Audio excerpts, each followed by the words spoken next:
U.S. Supreme Court justices appeared skeptical of a push to keep former President Trump off the ballot in Colorado. They heard arguments yesterday in what could be a landmark election case. Colorado's highest court previously ruled Trump was ineligible for the ballot in the wake of his attempts to overturn the 2020 election results.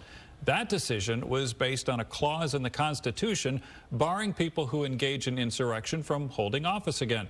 Both conservative and liberal justices had concerns about allowing states that much power over federal offices. Both parties in the case asked for a quick decision ahead of Colorado's primary on March 5th. Well, special counsel report says President Biden should not face criminal charges for holding on to classified documents during his time as a private citizen. The report acknowledges Mr. Biden held on to papers with secret information about U.S. military and foreign policy. But the special counsel says prosecutors would likely not be able to prove the president did so intentionally.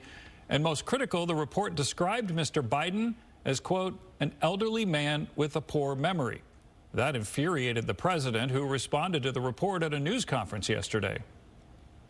I'm an elderly man, and I know what the hell I'm doing. My memory is not good. My memory is fine. My memory, take a look at what I've done since I become president. None of you thought I could pass any of the things I got passed.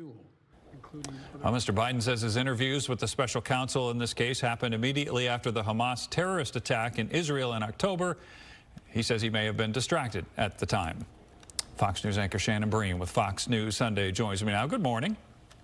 Good to see you, Brandon. All right, so this report went on to say that Mr. Biden couldn't even remember when he was vice president or when his son died. But really more critically here, this plays into his biggest criticism as we ramp up this election season.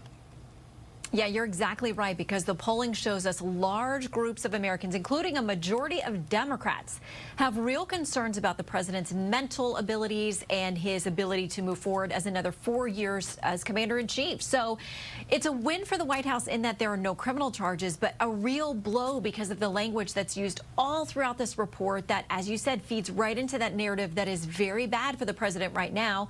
He held that presser last night to try to get ahead of it, but created another round of headlines this morning that aren't flattering, yelling at reporters, another flub with another foreign leader, a mix-up there.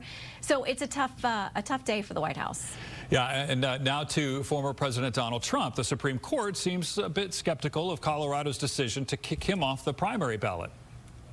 Yeah, a jam-packed courtroom yesterday, all of us hanging on every word, and it became pretty clear by the end of the arguments that 7, 8, maybe 9 of the justices think Colorado didn't get this right. I'm sure the chief would like very much to be able to come up with something narrow enough that he could get all 9 to sign on together. I think there's a chance because they were very skeptical about Colorado's ability, or whether states have the ability to kick people off of federal ballots. You know, Justice Thomas was one of those who argued, hey, back when this was passed, 1869, 1870, why don't you have examples that you can point to that show us this was actually happening then, that they were allowing states to kick people off federal ballots if you're arguing that's the whole intent of this?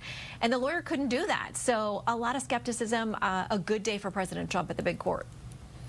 All right, let's talk about Sunday. I mean, I know you'll be watching the Super Bowl, but, you know, before that, Fox News Sunday, who have you got?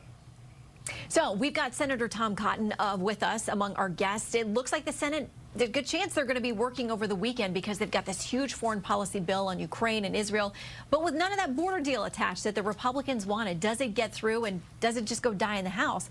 I thought it would be a good idea to call our buddy, too, Britt Hume, who's covered Washington for decades, to talk about where we are.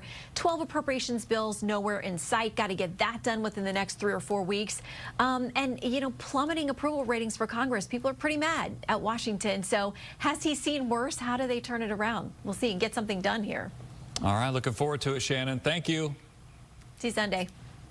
All right, Fox News Sunday with Shannon Bream airs right here Sunday morning at 8 a.m.